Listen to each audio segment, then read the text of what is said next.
Hey guys, I'm back again. This one is Season 6, Episode 2, a review and predictions video. I'll try and go really quick because I find it hard to actually keep these videos under 10 minutes. So, first of all, I just want to start with what an episode. One of the best episodes I've seen in a while. One of my favourites, just so much going on, so much conclusion and also setting up for, new stories. Let's just get into it. Starting off with we're going to start off with Bran and the Bloodraven first of all. That was awesome. Finally, we see Bran's for the first time since season 4. Him and the Bloodraven picking up fresh haircuts and also fresh visions into the past. Does this mean they can look into the future too? I'm not really sure. But what this scene means for us, as cool as it was to see Ned Stark again in a young form, my heart goes out to him, the poor bastard. But what this means for Bran is that basically he's been training for the last season to channel the power of the weirwood trees to see into the past and maybe the future. This is what the Bloodraven is. Bran has found this person who has been alive for a very long time. He's seen the Night's King before, he's seen the Long Winters, and Bran is basically inheriting this power to use the trees to see things. He's going to have a great power in the future, and this is, I believe, teasing to show the truth of Jon Snow's parentage, which would mean big things because of the Tower of Joy teaser. If you don't know about all this, check out an R plus L equals J video. It's Rhaegar Targaryen plus Lyanna Stark equals Jon Snow, and basically in the Tower of Joy, go watch the video. It's going to take me too long to explain. I get excited when I get into it, but basically Lyanna Stark gave birth to Jon Snow, who was actually the son of her and Rhaegar Targaryen. Robert Baratheon was killing Targaryens at the time. Ned Stark pretends that it's his child with a woman, making him a bastard, making no one really blink an eye. Just go and watch it, man. It's awesome. But and it'll explain a lot. So that is where I think that they're going with this whole Bran thing. Also to look at the Night's King past Long Winters to see how they defeated them. They'll discover some things. You just enjoy the ride. You don't really need to understand too much apart from that he can see into the past, possibly the future. It's going to mean big things for the show. I understand it's very confusing. The whole Bran storyline is a bit confusing. So DM me or inbox me if you have any questions about that. I'm happy to answer anything. Right, so now moving more south, but still north, we go to the Wall, where Ed has successfully recruited the wildlings to help him save the good blokes, the good guys, Sir Davos, Jon Snow's body, and all the rest of them. So basically they're safe now, and I will now skip to the end of the episode because that just set it up. Spoiler alert, Jon Snow has returned. Woo! And he has a haircut. Boo! But it's only kind of a haircut, so yeah. But anyway, he's back. Kit Harington returns, as I predicted early in the show. Hurrah for me. Kit Harington is a good actor. Now, he just took a few breaths, so the teaser of the next episode said, Tormund said, they think you're a god. Really awesome. Like, he's going to be, the shock factor is going to be awesome when he comes back next week. Look forward to that.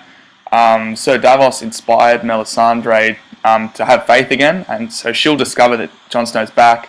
She'll have faith again in the cause. Sir Davos, that this is going to be Jon Snow's kind of, loyal people now.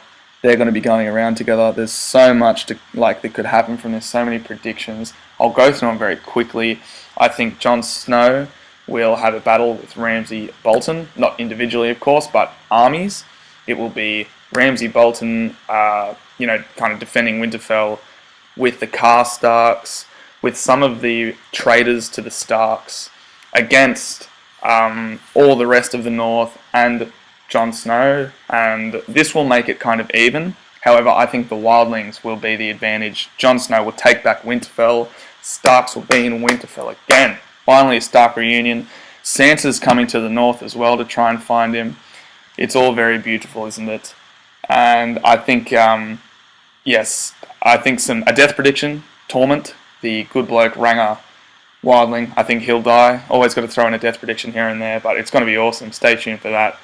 But basically, Jon Snow's death relinquishes him of his vows, because the Night's Watch vow is till I can't remember the quote, but it's something like "till death do us part," like marriage. So technically, he died. He came back.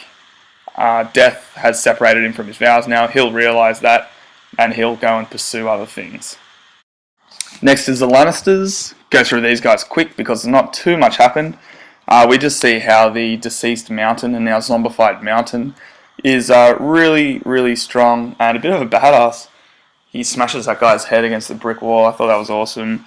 And the moral of this kind of thing was that the High Sparrow has power, but then Cersei has power too. So it's kind of like how it showed the High Sparrow threatening Jaime Lannister, like who's a Kingsguard, brother to the Queen Regent or whatever,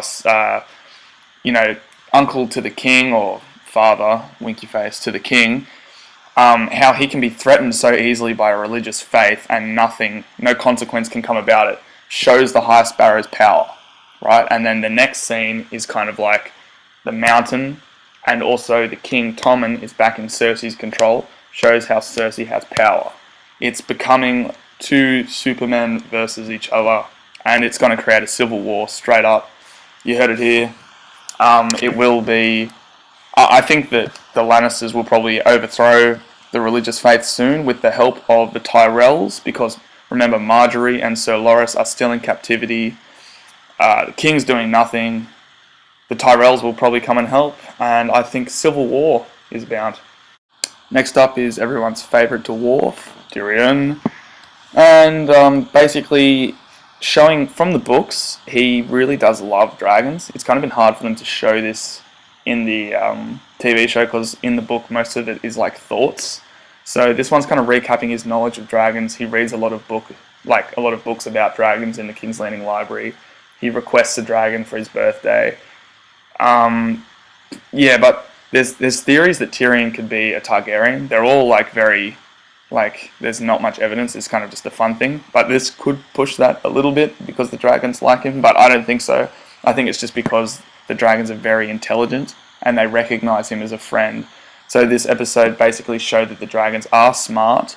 The dragons are now free. And I think that they will go and save Daenerys in the next couple of episodes. Hopefully the three dragons unite and become good blokes again. Not too much to say about Arya Stark, except for thank God.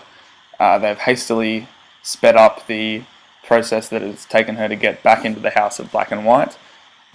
She is hopefully not going to go back in there and sweep floors for a season. Please, please, pray to the Seven.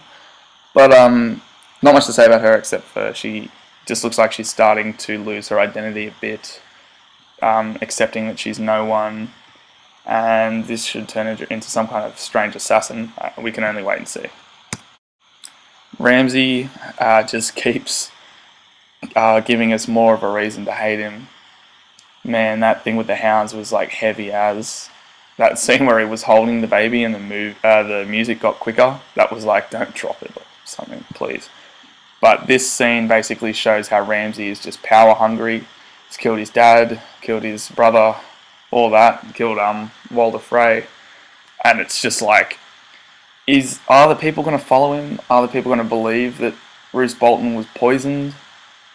I think everyone is going to follow Ramsay Bolton there, because the people that he has a hold on are all very...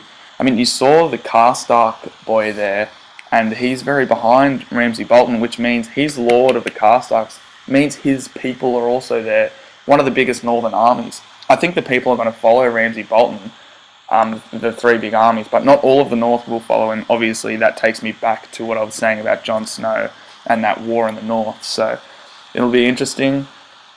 Just touching on the Iron Islands, the shady figure we saw that killed Balon Greyjoy was his brother, Euron Greyjoy, basically like a well-renowned pirate that's been all over the world, and he obviously wants to come back and rule the Iron Islands. So there'll be some kind of election between him, Theon, and Yara, and I feel like they'll come to some prominence this season.